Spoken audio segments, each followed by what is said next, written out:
Ok, hablemos del complejo del codo, muñeca y mano. Es decir, hablamos de este segmento, hablamos de este segmento y hablamos de este segmento. Ok, empezamos inicialmente con lo que es el codo. Sí, tocamos principalmente su superficie ósea, su movimiento, los planos y los ejes ya están descritos en glenumeral. ¿Cuál es el plano que corresponde a flexión-extensión con su eje, a la abducción, aducción, rotación interna y externa? Básicamente aquí en el codo vamos a tener es flexión-extensión, ¿ok? Entonces vamos primeramente a desglosar cuáles son las articulaciones que encontramos a nivel del codo, lo cual suele generarse a veces confusión porque creen que en el codo es una sola articulación, o que solo está este caballero que está acá, que es la húmero-cubital.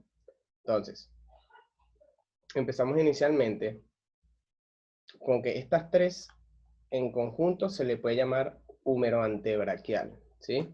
La región húmero antebraquial que se subdivide en tres articulaciones. Tenemos húmero cubital, tenemos húmero radial y tenemos radio cubital proximal, ¿ok? Hay que destacar que la húmero cubital es de tipo troclear, ¿sí? Que me permite movimientos de flexo-extensión. Vamos a tener la húmero radial, que mucho cuidado con esto, que es articulación de tipo esferoide, que no es lo mismo que esferoidea, ¿ok? Como lo que vendría siendo la articulación glenohumeral, que es enartrosis o esferoidea, no, esta es esferoide por su forma anatómica, pero no tiene la misma libertad de movimiento que la glenohumeral. En tal caso, esta solo hace deslizamientos, acompañan deslizamientos durante la flexoextensión de codo a la húmero cubital, ¿ok? Entonces, tenemos la radiocubital proximal, que vendría siendo de tipo trocoide o pivote, ¿sí? Me va a permitir los movimientos de pronosupinación.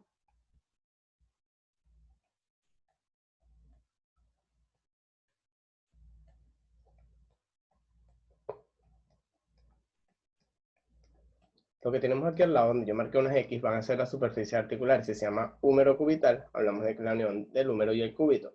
En tal caso vamos a tener que por el lado humeral tenemos una estructura que se le conoce como tróclea humeral. Esa es la superficie articular del húmero.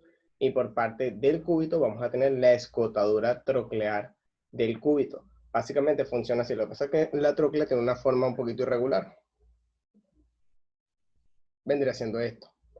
Y esto es por lo menos por el lado del húmero. Vamos a tener que, a nivel del cúbito, tenemos la escotadura troclear del cúbito o cavidad sigmoidea menor. Vendría siendo inversamente configurada. Viene siendo más o menos así.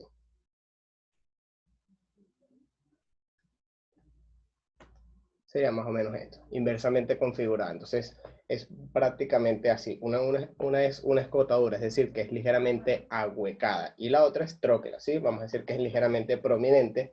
Por otro lado, en la húmero radial, que ya mencionamos que es de tipo esferoide, ella, su superficie humeral vendría siendo, o está al ladito prácticamente, se le conoce como cóndilo humeral. Y por la parte del radio vamos a tener la fosita articular de la cabeza del radio, ¿ok? Que vendría siendo prácticamente esto que está aquí, que está a nivel de la cúpula radial, lo que vendría siendo el radio, ¿ok? Entonces, ahí tenemos húmero cubital, húmero radial. Vamos a tener también radio cubital proximal, la cual, vamos aquí a dibujar nuevamente, esta es la que vendría siendo la escotadura troclear del cúbito. Y aquí vendría estando la cúpula radial. ¿Sí? Prácticamente es esto que yo acabo de dibujar aquí, esta región donde estoy marcando las X. Entonces ahora lo voy a dejar libre porque hablamos de radio cubital proximal, ahora es la unión de radio y cúbito. Entonces vamos a tener que por parte de lo que vendría siendo el cúbito, él en esta parte va a ser ligeramente, algunos anatomistas lo escriben como excavada, ¿sí? O ahuecada. Y en tal caso, el radio, su circunferencia vendría siendo, vamos a decir, más prominente. Este cuadrito aquí, vamos a decir que es un poquito más redondeado. Esto encaja aquí. Y ahí es donde se da la unión radiocubital proximal para permitir los movimientos de pronosupinación. Tenemos que el húmero cubital realiza este movimiento que está acá, flexo-extensión. La húmero radial también está al lado, pero lo que hace es deslizar su superficie articular durante la flexo-extensión. Y la radio cubital proximal lo que hace es esto, pronar, supinar, pronar, supinar. Es en antebrazo, no tiene nada que ver con el hombro, ¿ok? Entonces vendría siendo pronar, supinar, palma arriba, palma abajo. Hablamos de pronación, supinación. En cuanto a medios de estabilización pasiva, siempre que hablemos de métodos o medios de estabilización pasiva, siempre nos vamos a referir a todo lo que es cápsula, todo lo que vendría siendo ligamentos, ya sea intra o extracapsulares. Por parte de la región húmero-antebraquial vamos a tener los dos principales que vendrán siendo estos: ligamento colateral cubital, ligamento colateral medial.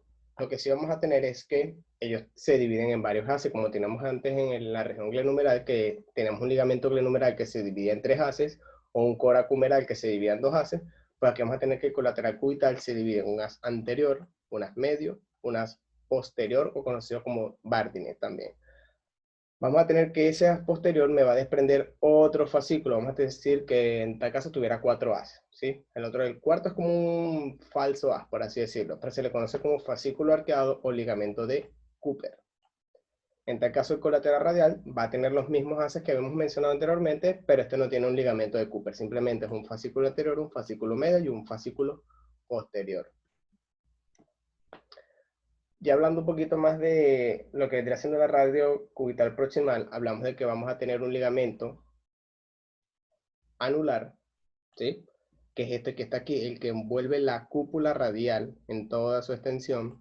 Vamos a tener lo que es el ligamento cuadrado o Dénuché, que va entre superficies articulares de la radio cubital proximal, y vamos a tener esta que está aquí, que se conoce como cuerda o cinta oblicua o cuerda de Weitbrecht.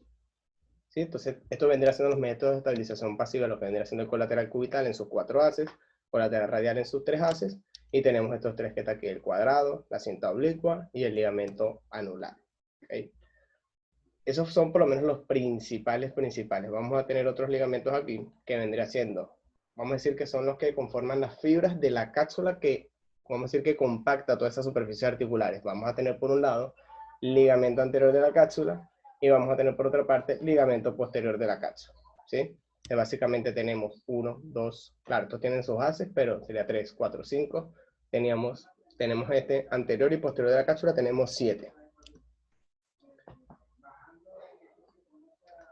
Ok, cuando hablamos de comportamiento biomecánico, vamos a tener, como ya lo habíamos mencionado en ganglio numeral, tenemos un componente de tensar, tenemos un componente de acortar, ¿ok? Entonces tenemos que uno trabaja con la fase elástica, otro trabaja con la fase plástica. ¿Sí? Hablamos de que la etapa elástica es cuando una estructura se deforma hasta cierto punto, sin ejercer tanta fuerza, y ya puede volver a su forma original sin ningún problema. En la fase plástica hablamos de que cuando esa estructura es llevada hasta cierto límite, vamos a decir que se altera su funcionalidad y puede volver a su forma original, pero no al 100%. Entonces aquí tenemos en un lado lo que vendrían siendo los ligamentos colaterales, que su comportamiento biomecánico va a ser ligeramente sencillo. Vamos a decir los 3 haces o los 4 haces del colateral cubital y los 3 haces del radial, hablemos en conjunto de colateral radial y colateral cubital, ellos cuando se realiza la flexión de codo, ellos se van a acortar. Pero cuando realizamos la extensión de codo, ellos 3 se van a tensar, los 3 o los 4 haces en tal caso, ¿ok? Vamos a tener un ligamento anular, ¿sí? Que era el que rodeaba la cúpula. Vamos a tener que ellas lo que hace es tensarse a la pronación, es decir, que cuando yo hago esto, se tensa ese ligamento, a la supinación se acorta. Vamos a decir que este ligamento anular es, yo siempre lo he mencionado como una especie de frenado. Frenado porque ahorita cuando veamos los rangos articulares de flexoextensión, de pronación y supinación, vamos a tener que la supinación tiene 90 grados. Y la pronación tiene de 85 o hasta 80 a 90 grados. ¿Qué me quiere decir esto? ¿Por qué son posiblemente 5 grados menos? Porque cuando realizamos la pronación de lo que es radio cubital proximal y distal, vamos a tener que ese ligamento se tensa, él hace como una especie de frenado, Lo que hace es tensarse tanto que a veces no permite que llegue a los 90 grados, ¿ok? Y hablamos de que el ligamento cuadrado o Dénuché también influye en esos movimientos de pronosupinación de la radio cubital proximal. Entonces, no vamos a tener que esa radio cubital proximal se mueve sola. O sea, si hay una proximal, debería haber una distal. De hecho, se le puede llamar radio cubital superior y radio cubital inferior. Vamos a tener que ellas dos se mueven en conjunto, ¿sí? Lo que va a seguir siendo igual es que la radio cubital distal también es de tipo trocoide o de tipo pivote.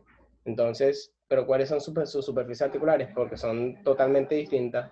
Esta vez por el cúbito va a ser la cabeza del cúbito y por parte del radio va a ser la escotadura cubital del radio, o conocida como la cavidad sigmoidea mayor, ¿sí? De hecho, vamos a dibujarlo así. Este vendría siendo el radio y este vendría siendo el cúbito. No sé si se acuerdan que era más o menos así. Y ahí es en donde se daba la radio cubital proximal. Pero en tal caso, esta encaja aquí. Pero en la radio cubital distal es totalmente distinta. Vamos a tenerlo de la siguiente forma.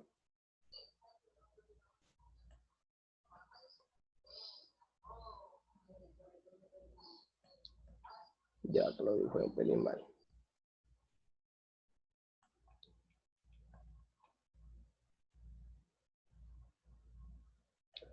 Si se dan cuenta, en la radio cubital proximal, esta cúpula encaja en el cúbito, pero en la parte distal, lo que vendría siendo la cabeza del cúbito es la que encaja ahora en el radio, ¿sí? Es totalmente inverso, ¿ok? Entonces, ahí dice, me permite movimientos, los mismos movimientos, va a ser pronación, supinación, ¿ok? Cuando usted vea movilización articular, que es un poquito más profundo, vamos a tener que hay una variante artrocinemática, pero por lo menos ahora nos interesa saber es que realiza pronosupinación. Lo que varía por ahora son las superficies articulares que él dispone.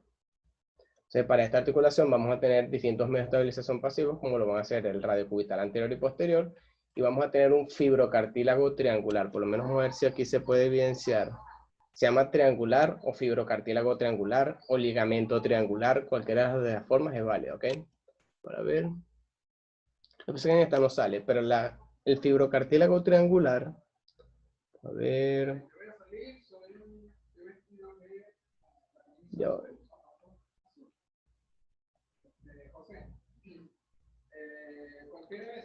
Normalmente está aquí. ¿Okay? Está aproximadamente por aquí, en el lado cubital, ¿sí?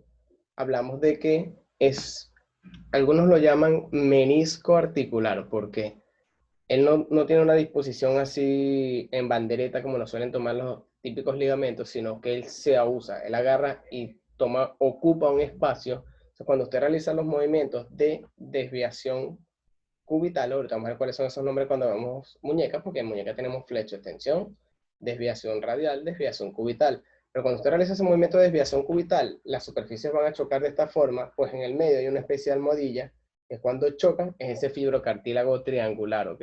Vamos a decir que, bueno, aquí lo coloqué, se conoce como fibrocartílago o disco articular también. Él lo que hace es como amortiguar ese choque entre superficies óseas de la mano, ¿ok? En cuanto a los medios de estabilización activa, vamos a tener, por lo menos, toquemos primero la de la extensión de codo, ¿sí? Hablamos de que la extensión de codo es esta. Hablamos de que los dos músculos encargados para esto son el tríceps braquial y el anconio. Para la pronación, que es cuando realizamos acá, llevar la palma hacia abajo, supinación, pronación. Cuando yo realizo pronación, vamos a tener dos músculos muy sencillos, que vendrían siendo el pronador cuadrado y el pronador redondo. Por parte de la supinación tenemos el supinador corto y el bíceps braquial. ¿Ok? Entonces, aquí tenemos en flexión un ligero juego, vamos a decirle así. Se factor a tener en cuenta o factor a tomar en cuenta muscularmente hablando para que sea una pronosupinación. Ok, este va un poquito acá. Ajá. Entendemos que esto es flexión, esto es extensión. Hablamos de que esto es pronación, esto es supinación. Entonces, hay distintas formas de hacer flexión. Vamos a como aquí la cámara. Hay distintas formas de hacer flexión. Usted puede hacer flexión de esta forma. Si se dan cuenta, usted tiene el antebrazo supinado. Esto es supinación, esto es pronación. Usted puede hacer la flexión de codo con el antebrazo supinado. Si usted agarra y hace esto es pronación. Usted puede hacer flexión de codo con el antebrazo pronado.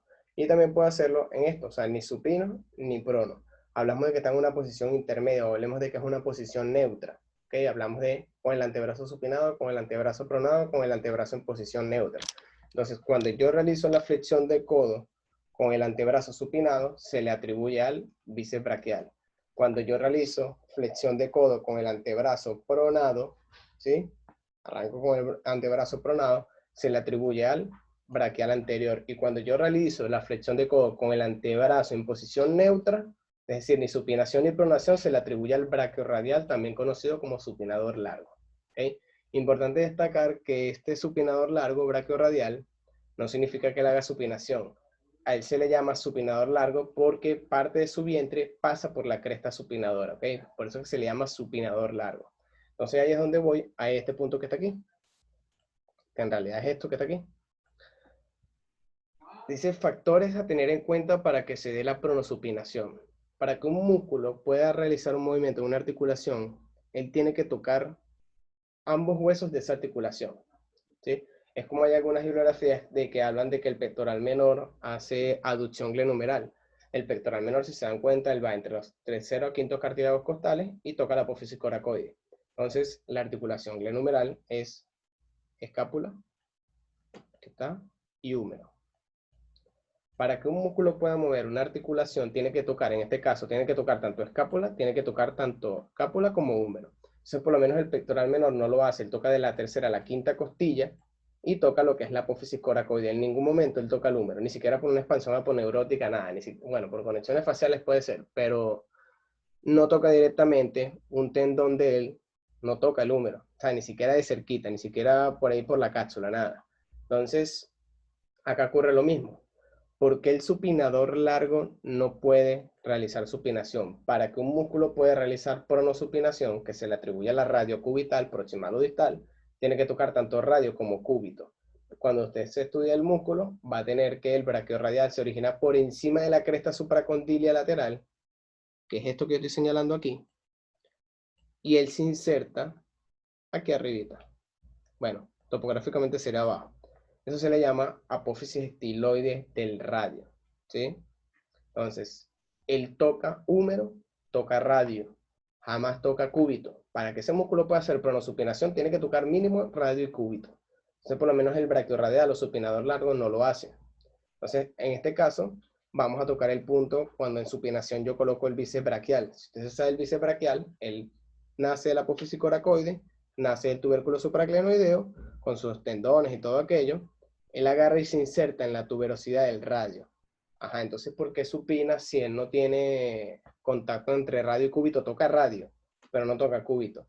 Por lo menos si buscan bien una bibliografía como lo vendría haciendo Latalier Ruiz, o por lo menos Henry Rubier, él tiene que, su caso que no sale en casi todos los libros, por lo menos en Atlas de Anatomía no sale, que él tiene una pequeña expansión, de hecho aquí está, aquí se ve en esta foto, tiene una pequeña expansión que en el tercio proximal del cúbito, o sea, además de insertarse en la tuberosidad del radio, tiene una pequeña expansión que se dirige al tercio proximal del cúbito en su cara medial.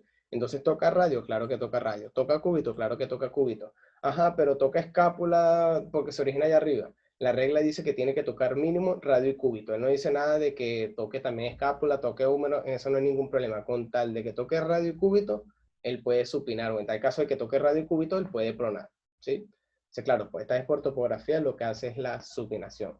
Y eso aplica para prácticamente todos los músculos. Para él mover una articulación, tiene que tocar los dos huesos de esa articulación, si no, no tendría ni siquiera lógica. Entonces, hablamos de lo que son anexos. Vamos a tener un grupo muscular que se conoce como los músculos epicondilios, ¿ok? Entonces, bueno, ahorita tocamos eso un poquito más. Hablamos de epicondilios, ¿por qué? Porque ellos nacen a nivel del epicóndilo. De hecho, aquí tenemos, vean, este es el cóndilo que le habías mencionado hace rato, y esta vendría siendo la tróclea. Hay muchos que hablan de que esto es el epicóndilo lateral, y esto que está aquí vendría siendo el epicóndilo medial. Eso no, por lo menos a mí en lo particular no me gusta, pero es válido según varias bibliografías, porque también se le puede llamar epicóndilo únicamente, como a esto se le puede llamar epitróclea. Epi porque está alrededor, esta superficie aquí, epi porque está alrededor del cóndilo, por eso es epicóndilo.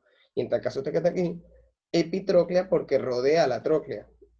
Entonces por lo menos están esas dos variantes, epicóndilo medial, epicóndilo lateral, epitróclea o epicóndilo. Entonces volvemos a la idea original o a la idea de base, en que los músculos epicóndilos, lo que nacen a nivel del epicóndilo, ya sea epicóndilo o epicóndilo lateral, vamos a tener que tenemos el anconio, tenemos cubital posterior, tenemos segundo radial, tenemos supinador corto y tenemos extensor común de los dedos. Igual ahorita cuando veamos muñeca y mano, vamos a terminar de recordar cuáles son esos músculos. Estos son los músculos epicondilios. ¿Okay? En tal caso tenemos por otro, vamos a decir por otro bando, por otro lado, tenemos los músculos epitrocleares, los que nacen del epitrócleo, que son estos. Vamos a tener palmar mayor, vamos a tener palmar menor, pronador redondo, tenemos flexor superficial de los dedos y tenemos cubital anterior. Ahorita vamos a tener que por lo menos estos músculos tienen otros nombres, ¿ok? Ahorita los vamos a tocar.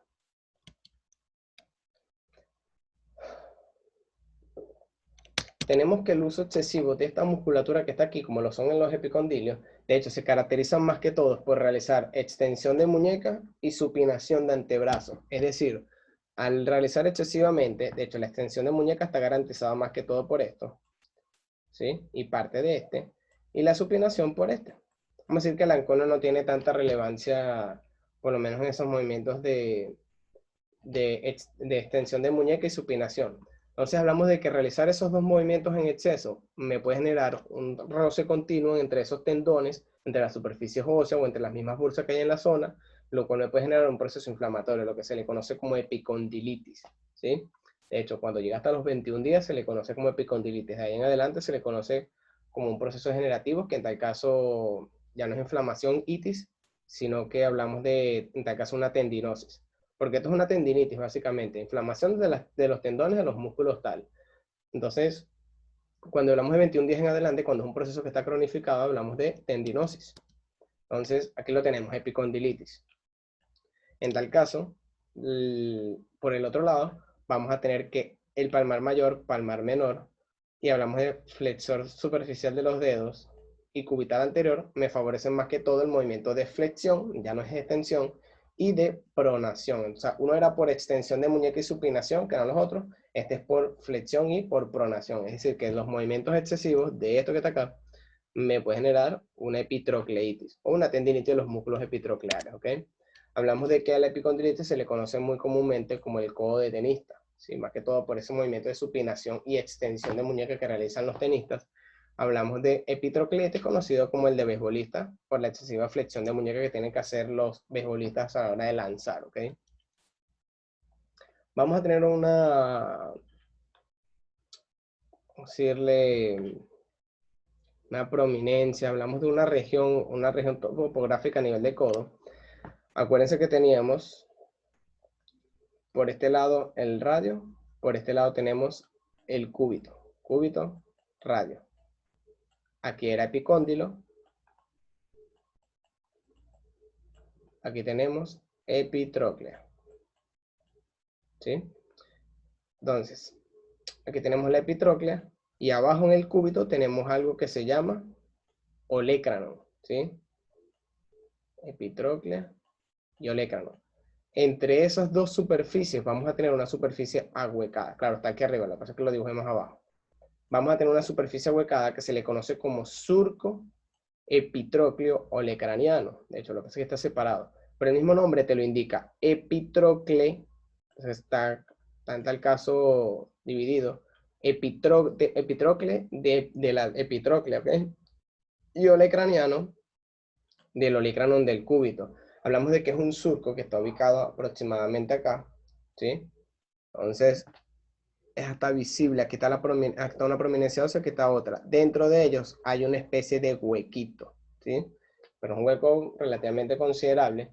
Hablamos de que es una cavidad que se encuentra entre la epitróclea humeral y lo que es el olecranon perteneciente al cúbito. ¿Qué es lo importante de esta zona? Hablamos de que por ahí pasa el nervio cubital. De hecho, esto se le llama surco para el nervio cubital también, ¿ok? Entonces muchos se sentirán identificados que a veces han golpeado el codo y sienten como que, uy, como que se sintió un corrientazo hacia la mano. Pues básicamente fue que usted se golpeó ahí, tocó el nervio cubital y él respondió de esa forma, ¿ok? En este caso tenemos fractura del olecranon, ¿sí? Puede darse por una contusión directa, un traumatismo directo, vamos a decirlo mejor así, o por tracción rápida del tríceps, limitándose el movimiento de la extensión de codo. Entonces, nosotros vamos a tener algo que se le conoce como fractura por abulsión, claro. Si hay un traumatismo directo, te caíste sobre el codo prácticamente con una fractura porque es un traumatismo considerable. Pero existe algo que se llama fractura por abulsión. Por lo menos cuando yo realizo la flexión de codo, ¿sí? El tendón es el que tracciona para traer acá. O sea, está contrayéndose el bíceps braquial, pero el tendón es el que se encarga de traccionar, ¿sí? Entonces,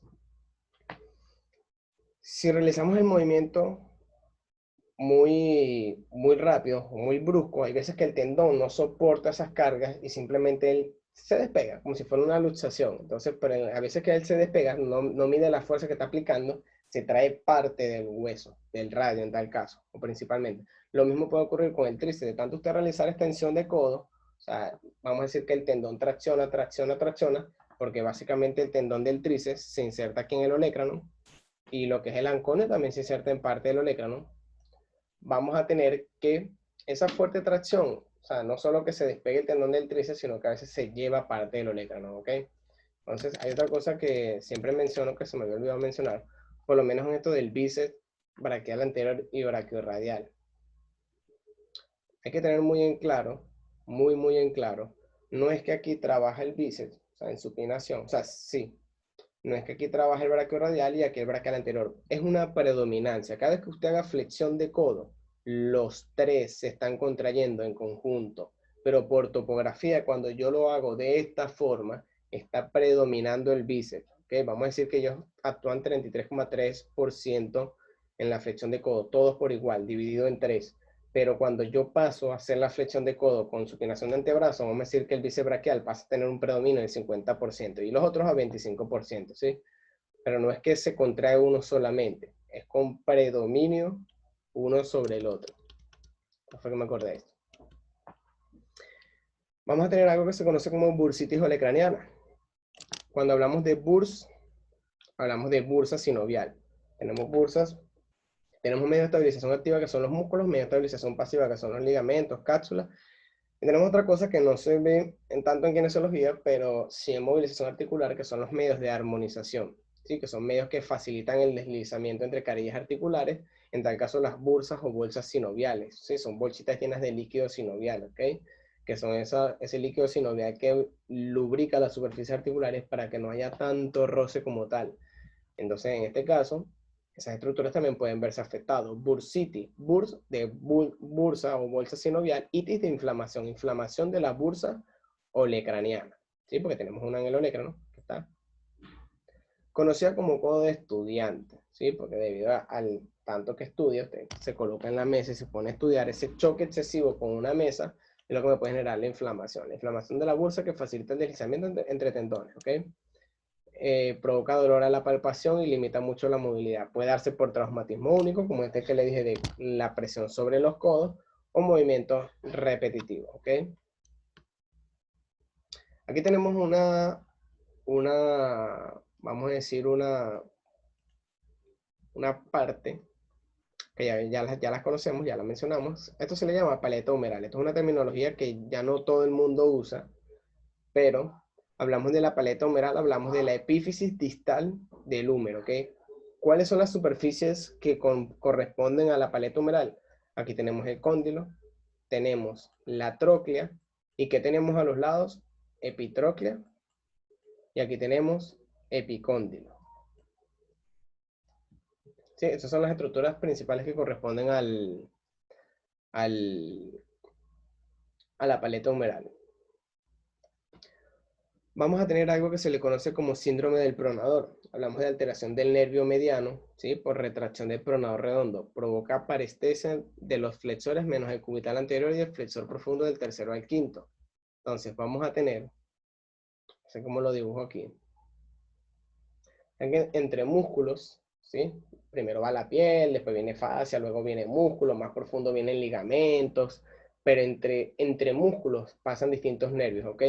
Entonces, ¿qué es lo que ocurre con esa situación? Hay veces, ya sea por un espasmo, ya sea por una contracción involuntaria, ya sea por una respuesta refleja con respecto a un estímulo nociceptivo, es decir, al dolor, ya sea por un desorden a nivel del sistema nervioso central, ya sea por un desorden a nivel del sistema nervioso periférico, ya sea por motoneuronas alfa, gamma, sea por lo que sea, vamos a tener que esa musculatura se contrae de manera involuntaria, ¿sí? se contrae para proteger a estructuras más profundas, vamos a decirlo así. Este es el nervio y este es el músculo. Cuando viene un traumatismo, vamos a ponerlo en ese caso, viene un golpe, cuando ya contacta, su cuerpo detecta que eso es un estímulo que puede llegar a ser nociceptivo, no tanto para el músculo, sino para estructuras más importantes como lo es el nervio. Entonces, cuando ese golpe va a sobrepasar el músculo y va a contactar al nervio, él lo que hace cuando lo contacta es contraerse. De hecho, eso se le llama el espasmo, que es una contracción sostenida involuntaria. Ese músculo se contrae simplemente para poder soportar la carga que viene afuera, en este caso que alguien viene, no sé, como le llaman por ahí, que te quieren sacar el gato, eso es de la parte coloquial. Entonces, cuando él agarra y se contrae, ¿para qué? Para que él pueda soportar mayor la carga y evite contactar con el nervio.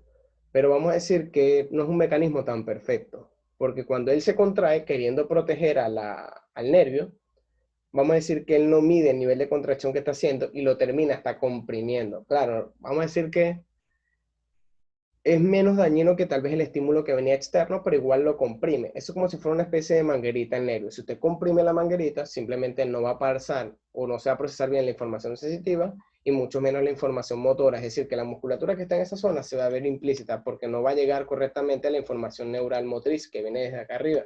Entonces, por eso es que dice, provoca parestesia de los flexores menos el cubital anterior y flexor profundo del tercer al quinto. El resto, prácticamente todos los flexores se pudieran llegar a ver afectado, ¿ok? En este caso, el músculo que se ve afectado va a ser el pronador redondo. Igual cuando veamos cadera, vamos a tener otro caso parecido con lo que es el síndrome del piramidal. Bueno, esta es la práctica. Igual lo tocamos en la clase en vivo. Entonces tenemos ahora la muñeca, ¿sí?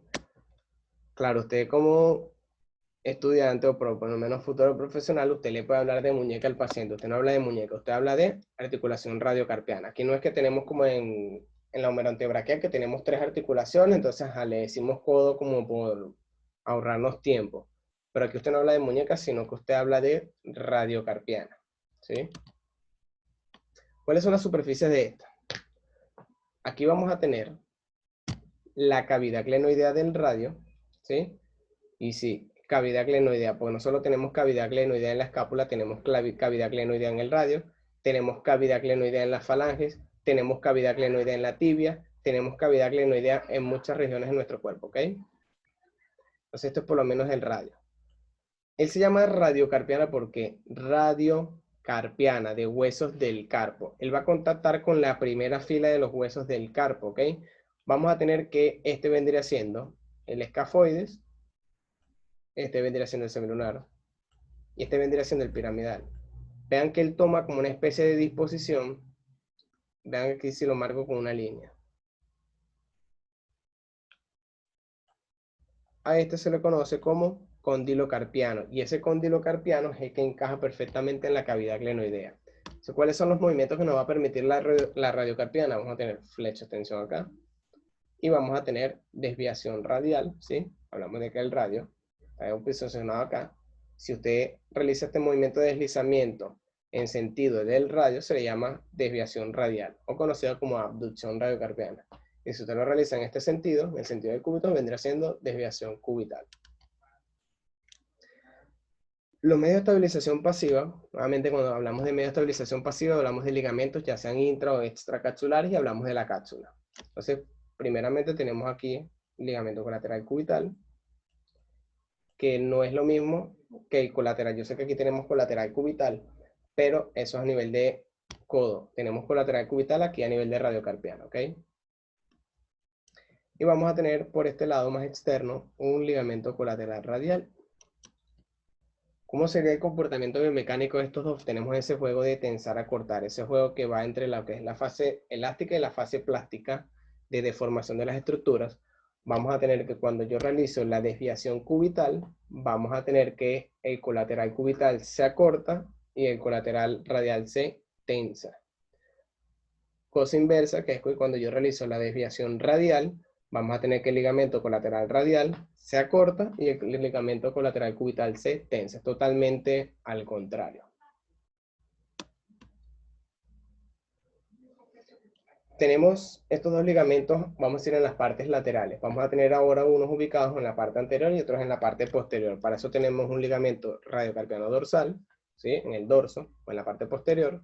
Y tenemos un ligamento anterior o ligamento radiocarpiano anterior. Este tiene sus dos fascículos, ¿sí? Uno radiocarpiano palmar y otro cúbito-carpiano palmar. ¿Cuál sería el comportamiento biomecánico de estos dos? Ya teníamos el de los colaterales, ahora vamos con el de los radiocarpianos.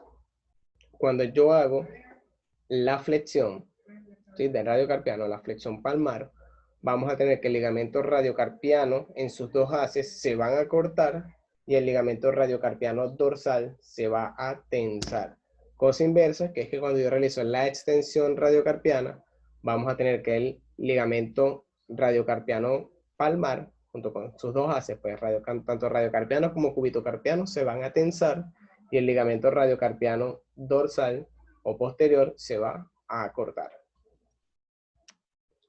Medio de estabilización activa y rangos articulares. Ok. Ya.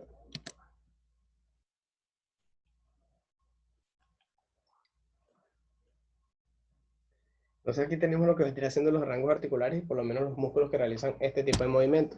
Entonces vamos a tener que a la flexión vamos a tener el palmar mayor, ¿sí? Vamos a tener el palmar menor y tenemos el cubital anterior. Es importante que sepan que estos músculos reciben otro nombre. Por lo menos el palmar mayor se le puede conseguir como flexor radial del carpo. Vamos a tener que el palmar menor se le conoce también como palmar largo, que no es lo mismo palmar largo a palmar mayor, ¿sí? Y vamos a tener que el cubital anterior se le conoce como flexor cubital del carpo. En el caso de la extensión, que tenemos lo que vendría siendo primer radial y segundo radial, esto se le puede conseguir también como extensor radial largo del carpo y extensor radial corto del carpo. Por otro lado, el cubital posterior también tiene otro nombre, vamos a decir que es un sinónimo, que vendría siendo extensor cubital del carpo. Entonces, aquí tenemos un juego importante que vendría siendo la hora de realizar la desviación radial y la desviación cubital, porque en una tenemos flexión, que es musculatura que está ubicada topográficamente en la parte anterior, y la extensión que vendría siendo dada por esta musculatura que está en la parte posterior. Pero en tal caso las desviaciones no es ni anterior ni posterior, ¿ok? Entonces vamos a tener que para esto se realiza algo que se le llama sinergia. Hablamos más que todo de una sinergia concurrente, donde participa musculatura tanto de la topografía anterior como de la topografía posterior. En tal caso, para la desviación radial, vamos a tener la unión, vamos a ponerlo aquí, de musculatura anterior, como lo vendría siendo este que está aquí, palmar mayor, y en tal caso tenemos la unión de musculatura posterior, como estos dos que están aquí, que vendría siendo el primer y segundo radial. Ellos en conjunto realizan o sea, por lo menos lo que vendría siendo primer y segundo radial junto con el palmar mayor, que son musculatura, tenemos uno anterior y tenemos dos posteriores. Ellos en conjunto son los que traccionan en este sentido, ¿ok? Para realizar la desviación cubital, por otro lado, vamos a tener la unión de este músculo anterior, que es cubital anterior, y tenemos la unión de otra musculatura posterior, que vendría siendo el cubital posterior. Ambos cubitales son los que me realizan, tanto anterior como posterior, son los que me permiten la desviación cubital, ¿ok? Entonces, a eso se le conoce como sinergia concurrente. Vamos a decir que ellos comparten su función de la parte anterior y la parte posterior para poder realizar un movimiento, vamos a decir, compuesto.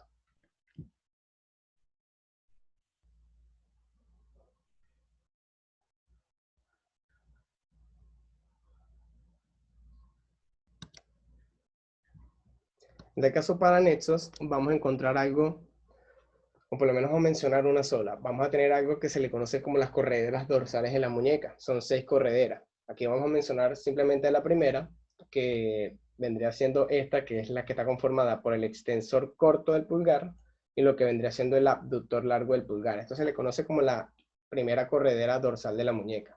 Entonces, cuando hay una disfunción de esa primera corredera dorsal de la muñeca, se genera algo que se le conoce como tenosinovitis de Kerben, ¿ok?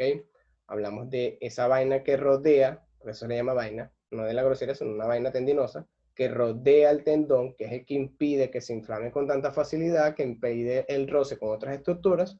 Entonces, vamos a decir que se ve alterada por un uso excesivo.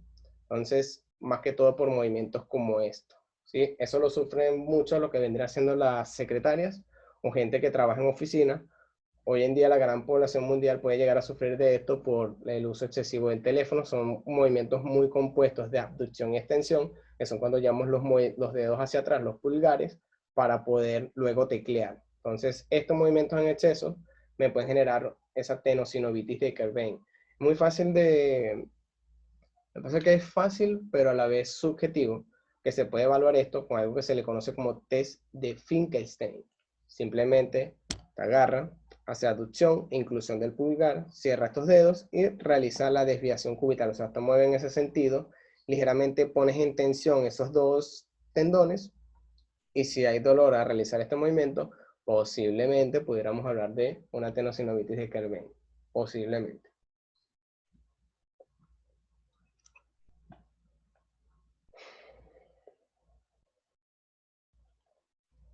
Hablamos de esta región del túnel del carpo que está compuesta por los flexores profundos, que son 4, y los superficiales, que son 4, de los dedos, además del flexor largo del pulgar, palmar mayor, y a través de él pasa lo que vendría siendo el nervio mediano, y junto, vamos a decir, una porción un poco más superficial, vendría siendo el ligamento transverso del carpo, que básicamente es como una especie de fijador junto con la fascia para que todas las estructuras estén ubicadas ahí, ¿ok?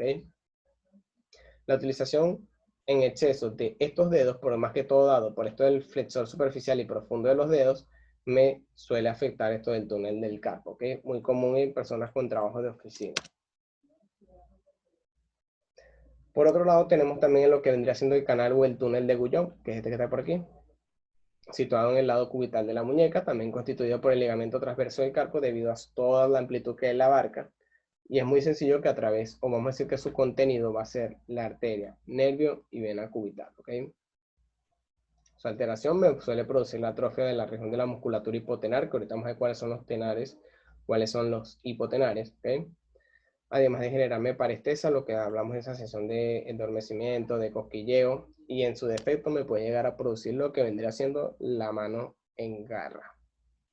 Vamos a ver varios tipos de mano, la de predicador, la caída en garra. Vamos a ver cuáles son los que se ven alterados.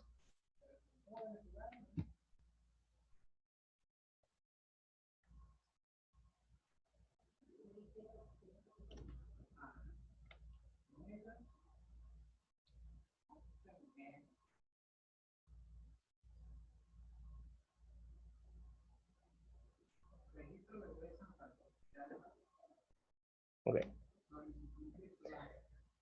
Nivela directamente de mano. Comenzamos desde la región más lateral. Comenzamos en esto que está aquí, lo que vendría siendo la trapecio metacarpiana, ¿sí? Es muy redundante porque hablamos ahora de articulaciones carpometacarpianas. Es muy redundante decir la trapecio metacarpiana del pulgar porque usted no tiene otra trapecio metacarpiana, sino que es simplemente acá. O carpometacarpiana del primer dedo también pudiera ser. Pero hablemos de trapecio metacarpiana siendo una articulación de tipo silla de montar. De hecho, junto con la que vendría siendo la esternocostoclavicular, estas son las dos tipos de articulaciones en silla de montar, ¿ok? ¿Cuál es la diferencia? Por lo menos esta me permite mayor rango de movilidad. Hablamos de que está compuesta superficies articulares por la caridad articular del trapecio, por algo se llama trapecio metacarpiana, y la base del primer metacarpiano. ¿Cuáles son los movimientos que me permite esta? Hablamos de abducción, hablamos de aducción, hablamos de lo que vendría siendo la flexión, que no es lo mismo realizarla de esta forma a realizarla de esta forma, ya que es otra articulación, ahorita cuando vayamos a ver. Y me permite uno de los movimientos más importantes de la evolución, que vendría siendo la oposición. Ese movimiento que nos permite el agarre, nos permite escribir.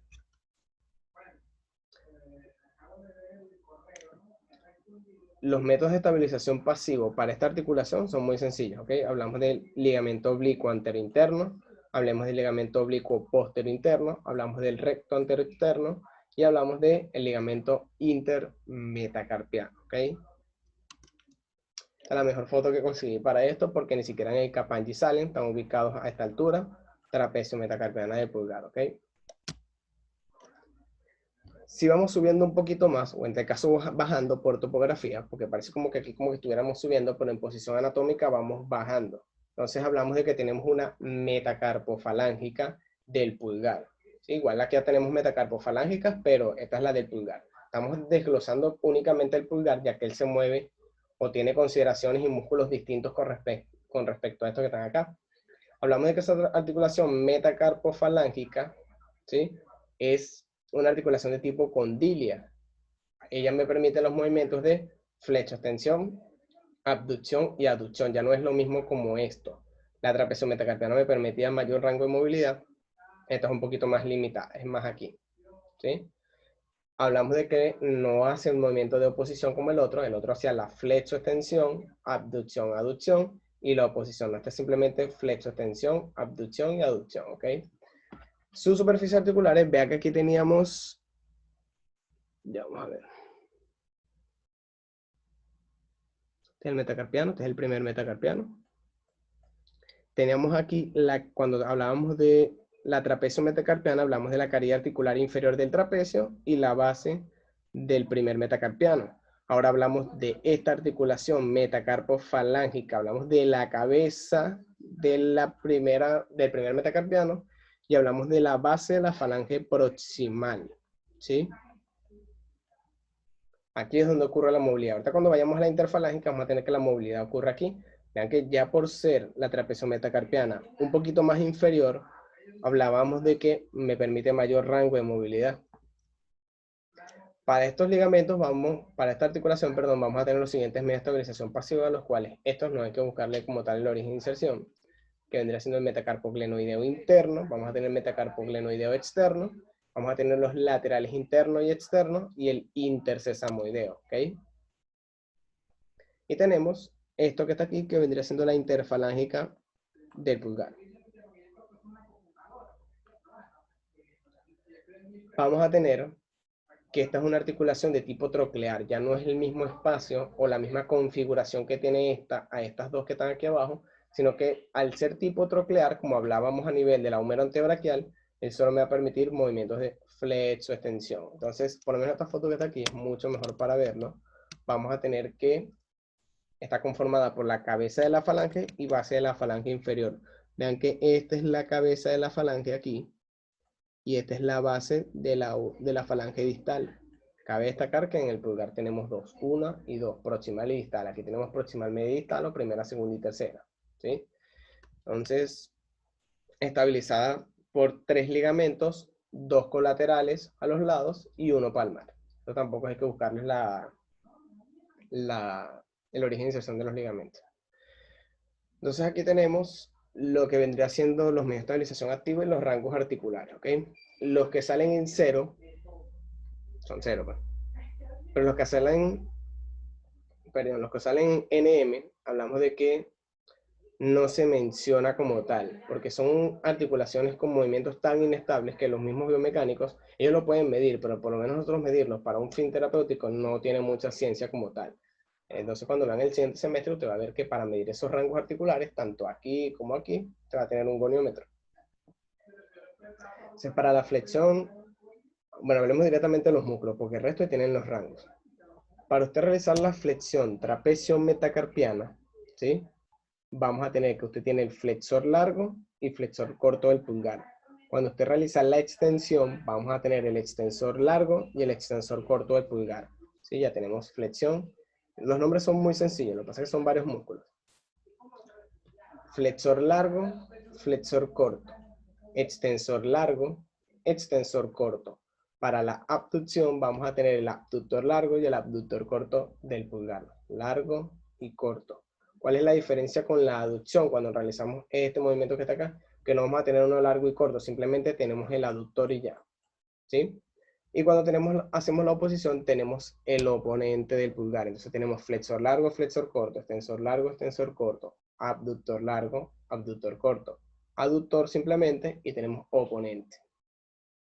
¿Cuál es la diferencia con la metacarpofalángica del pulgar o la metacarpofalángica del primer dedo? Simplemente van a ser los mismos músculos que ya habíamos mencionado, solo que le quitamos el oponente. O sea, esta articulación, recuerden que no tiene la capacidad de realizar oposición debido a su configuración anatómica. Y cuando llegamos a la parte más distal, que vendría siendo la falange, le seguimos quitando. Le quitamos ahora el componente abductor y el componente aductor. Y aquí en la flexión vamos a dejar, y en la extensión vamos a dejar el largo y el corto. Largo y corto.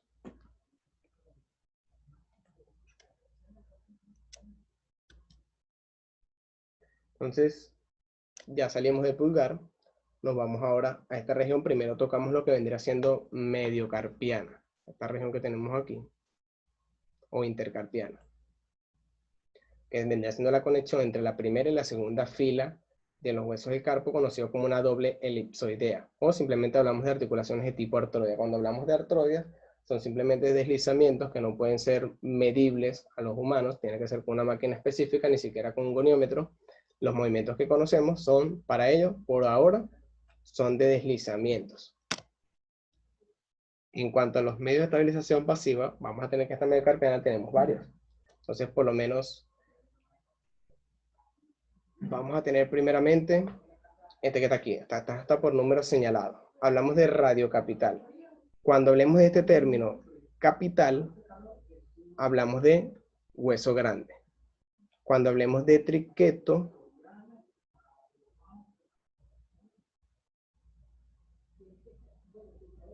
hablamos de piramidal. Ajá, ¿qué otro tenemos por aquí? Bueno, son básicamente eso. De hecho, el mismo nombre te indica de dónde a dónde va. Si hablamos del primero, que es radiocapital, hablamos de que va del radio al hueso grande. ¿Sí? Tenemos listo este.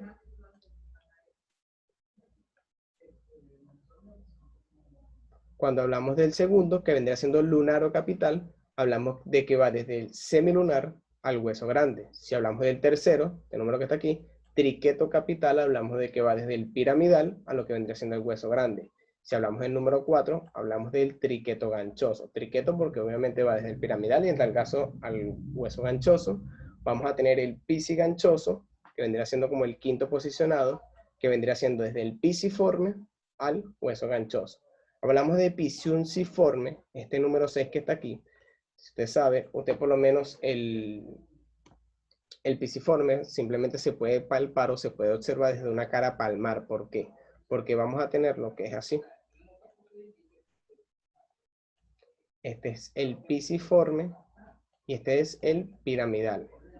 Vamos a decir que el piramidal es una región o es un hueso que abarca mucho más espacio y recubre al otro chiquitico. Si usted lo ve desde aquí, usted no puede ver el pisiforme, tiene que verlo desde acá.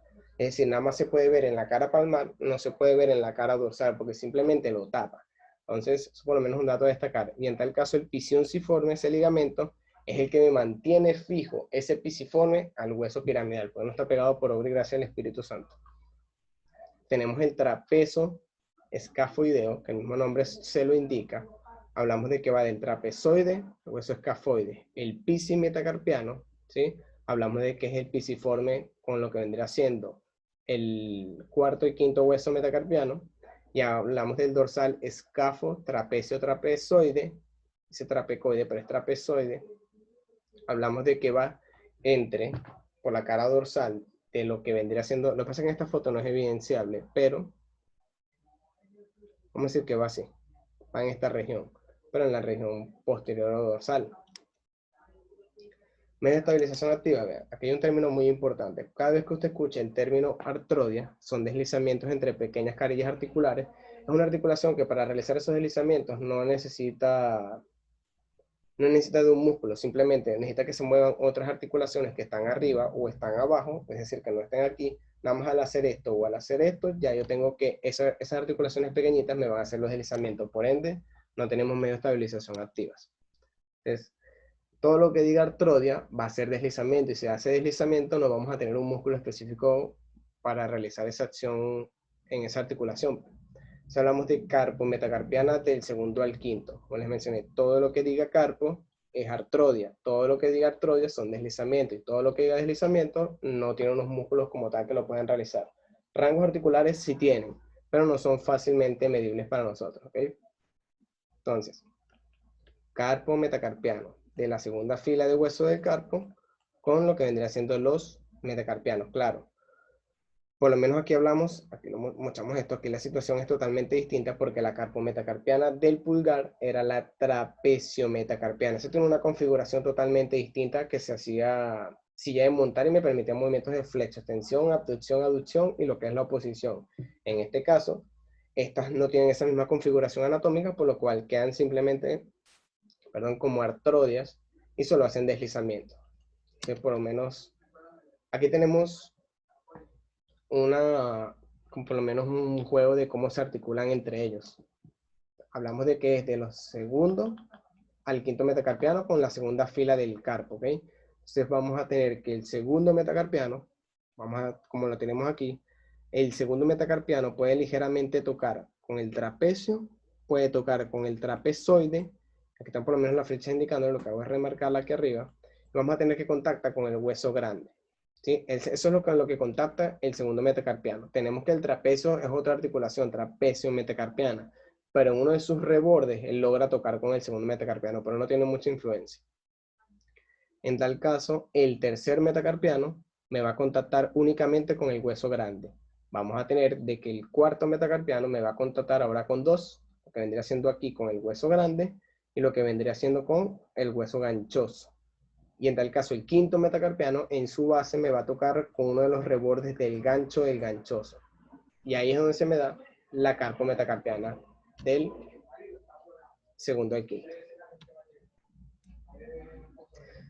Como medio de estabilización pasivo vamos a tener ligamentos palmares, ligamentos dorsales y ligamento interóseo. Vamos a tener 3 palmares, vamos a tener 3 dorsales y 1 interóseo, ¿ok? Medios de estabilización activa y rangos articulares, ya habíamos mencionado que es una articulación de tipo artrodia, él no tiene unos músculos como tal que realicen ese movimiento, o sea, solo hacen deslizamientos, no tiene músculos, mucho menos va a tener rangos. Sí tiene rangos, pero no son fácilmente medibles para nosotros, ¿ok? Entonces, vamos a tener ahora una articulación intermetacarpiana, que es una articulación que muy poco aporta. De hecho, la movilidad que él tiene es esta.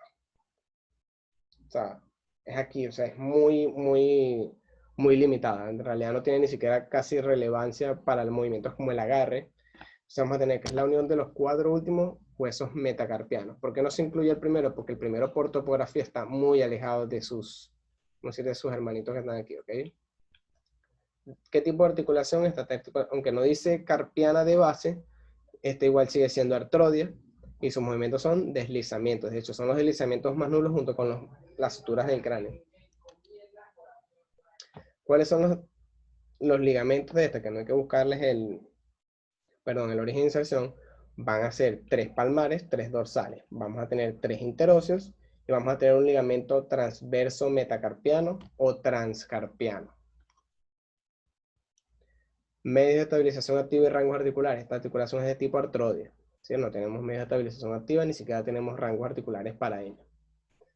Entonces vamos con la articulación que más se mueve a nivel de mano, junto con la trapecio metacarpiana. Vamos a tener este que está aquí, que vendría siendo la metacarpofalángica del segundo al quinto. Aquí es donde están los músculos que más dan miedo. ¿Sí? Una articulación de tipo condilia. Me permite movimientos de flexo, extensión. Tienen que tener mucho cuidado porque no es lo mismo esto a esto. Movimiento es aquí. Flexo, extensión. Y hablamos de abducción. Esta no cuenta, ¿sí? Porque se mueven entre ellos. Por eso es metacarpofalángica del segundo al quinto. Abducción, aducción.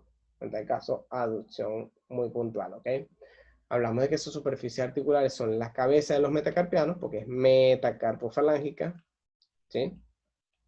Aquí está la cabeza de los metacarpianos, esta que está aquí, junto con la base de la falange proximal, ¿sí?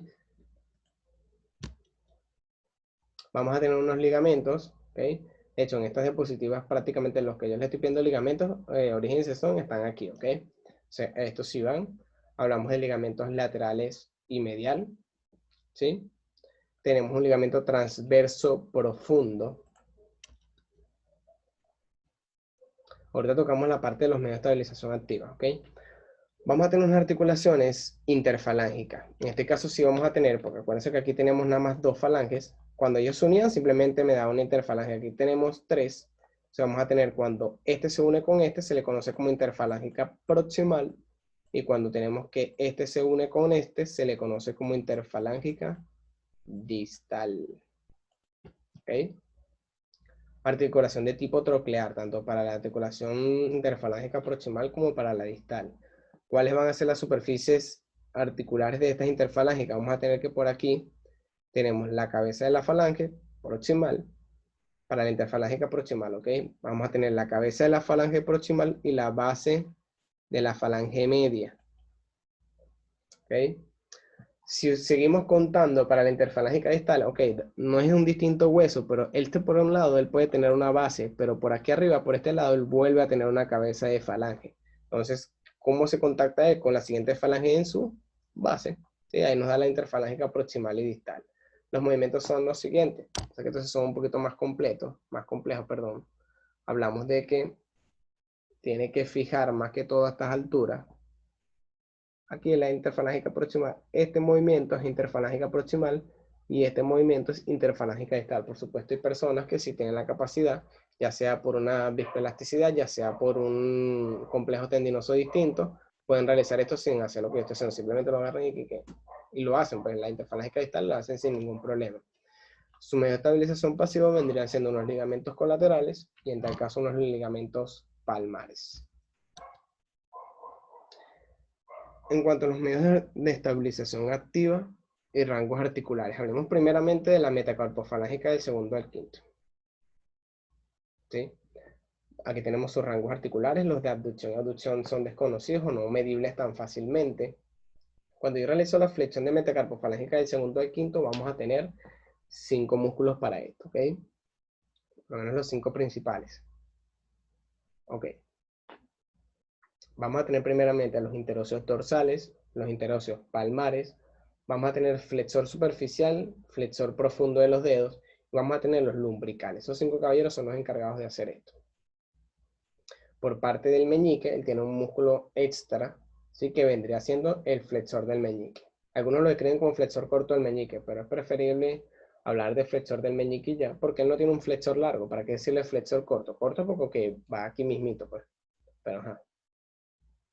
Para la extensión, que es esto que está acá, ¿sí? No todo el tiempo la extensión tiene que ser 0 como en el codo. Vamos a tener que la realizan 3 músculos. Vamos a tener el extensor propio del meñique, que del índice. Vamos a tener el extensor propio del meñique y vamos a tener el extensor común de los dedos. Esos son los 3 extensores principales, ¿ok? Ok. Vamos a tener por otro lado, para la abducción, vamos a tener que la realizan son los interóseos dorsales. Y por parte del meñique vamos a tener un abductor del meñique, ¿sí? Entonces tenemos la aducción, que ahora son encargados lo que vendría siendo los interóseos palmares. Entonces, vamos ahora con la interfalángica proximal. Vamos a tener que es esta que está aquí. ¿Cuáles son los músculos que lo realizan? Ahora obviamente cortamos aquí, como habíamos hecho en pulgar, cortamos la abducción y la aducción en estos caballeros porque no la realizan. Simplemente nos quedamos con la flecha extensión. ¿Quiénes son los que realizan la flexión de la interfalángica proximal? Vamos a tener tanto el flexor superficial como el flexor profundo de los dedos, ¿sí?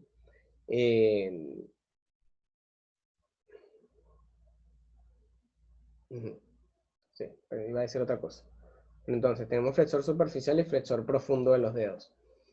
En la parte de la extensión, seguimos teniendo, por lo menos, el extensor propio del índice, tenemos el extensor propio del meñique, el extensor común de los dedos. Pero aquí vamos a agregar, por lo menos en interfalángica proximal, vamos a agregar ahora los lumbricales, ¿ok? Que ellos son, profe, pero si eso hacía flexión aquí, él tiene una disposición distinta que luego se hace ligeramente dorsal y me permite hacer la extensión de la interfalángica proximal, ¿ok? Interfalángica proximal, tenemos los flexores, tenemos flexor superficial, flexor profundo de los dedos. Tenemos en extensión el extensor propio del índice, el extensor propio del meñique, tenemos el extensor común de los dedos y tenemos lumbricales. En la interfalángica distal vamos a tener únicamente en flexión el flexor profundo de los dedos. En la extensión vamos ahora a quitarle los lumbricales y dejamos extensor propio del índice, el extensor propio del meñique y el extensor común de los dedos. Es destacar que otro músculo que se tienen que aprender, vamos a tener un músculo extra aquí, que es un oponente del meñique, y tenemos el palmar cutáneo. ¿Sí? Con eso complementamos Perdón, con eso completamos la musculatura de la mano. En este caso, los anexos. Aquí tenemos esos grupos que les he mencionado que había que hablar ahorita. Esta es la región tenar, ¿sí? Tenar. Y esto es lo que vendría siendo la región hipotenar. Entonces, vamos a tener que la región tenar, vamos a tener el músculo aductor del pulgar, tenemos el flexor corto del pulgar, todos van a ser del pulgar. Vamos a tener el abductor corto del pulgar, o sea, es el aductor, y otra cosa es el abductor corto. Acuérdense que aductor es uno solo.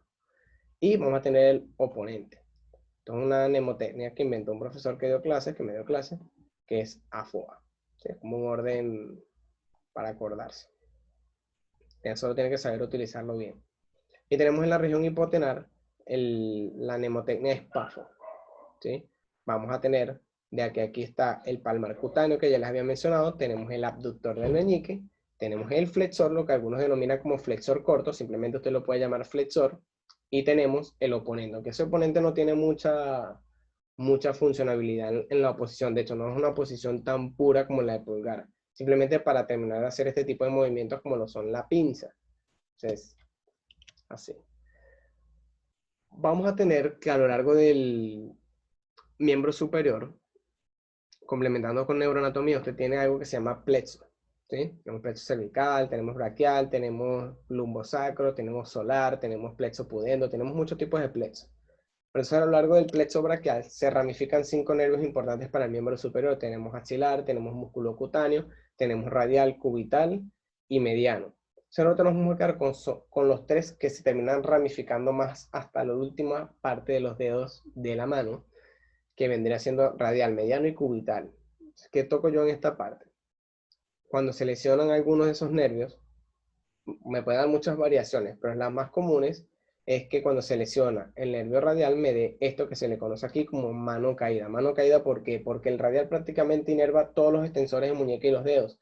Los músculos, o sea, por lo menos si se lesiona este nervio, los músculos que él inerva, que son prácticamente todos los extensores, no tienen la capacidad de mantenerse ni en posición neutra, ni siquiera en extensión.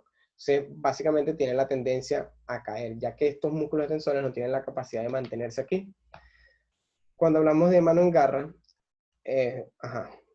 cuando hablamos de una lesión del nervio cubital, me genera este que está aquí, que se conoce como mano en garra, ¿sí? Y cuando hablamos de lesión del nervio mediano, me genera este que está acá, que se le conoce como mano de predicador. Es más o menos así, pero se habla de mano de predicador porque básicamente el predicador hace este tipo de movimientos.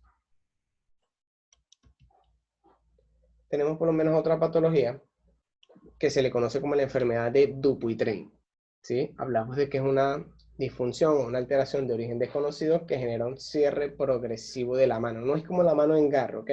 Pero en tal caso se da por retracción de la aponeurosis palmar superficial. ¿Okay? Hablamos de que su origen no se sabe como tal que es.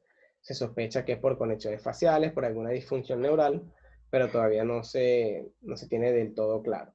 Esa que prácticamente las de Dupuytren, de hecho, está muy...